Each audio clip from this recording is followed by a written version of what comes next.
Viename gražiausių Latvijos miestų, Siguldoje, atidarytas naujausias ir moderniausias radiochirurgijos centras Rytų Europoje, kuriame pacientams suteikiamas efektyvus ir neskausmingas galvos auglių gydymas. Sofijai buvo nustatyta meningioma, kitaip tariant, gerybinis galvos smegenų auglys.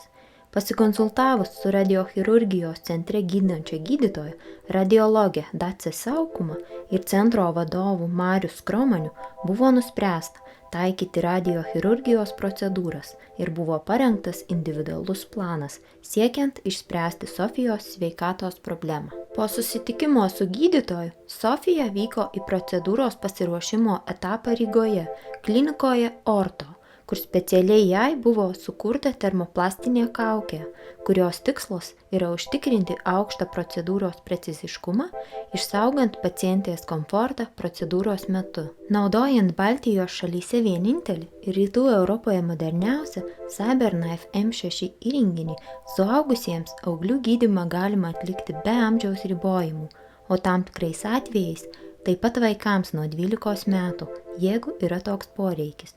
Ši procedūra turi daug pranašumų. Ji yra neskausminga, leidžia šalinti neoperuojamus auglius sunkiai pasiekiamose vietose, po procedūros nereikia likti ligoninėje, nes taikant šį metodą praktiškai nėra komplikacijų, arba jas galima sumažinti, taikant atitinkamą medikamentinę terapiją. Po termoplastinės kaukės sukūrimo Sofijai buvo atlikta kompiuterinė tomografija. Taip pat prieš ir po CyberKnife procedūrų buvo atliktas galvos magnetinis rezonansas, naudojant jautriausią 3 teslų magnetinio rezonanso įrangą, siekiant gauti kokybiškus vaizdus.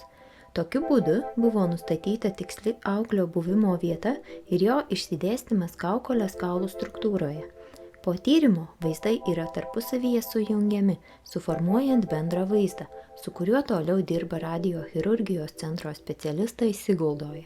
Ten radiologas terapeutas dirba, sukurdamas individualų paciento radiochirurgijos planą, pažymėdamas anksčiau gautuose vaizduose sritis, kurios turi būti paveiktos spinduliavimo metu, taip pat kurių liesti negalima.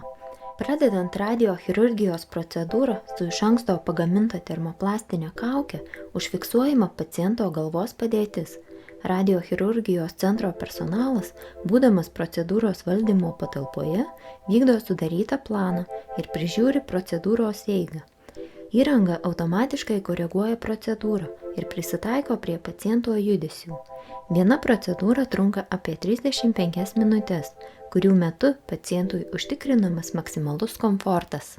Po procedūros pacientas įprastai iškart gali vykti namo, nejaučiant jokio pašalinio poveikio.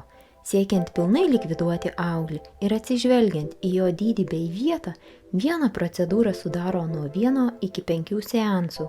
Esminį pagerėjimą ligos eigoje galima nustatyti praėjus vos keliems mėnesiams po gydymo pabaigos.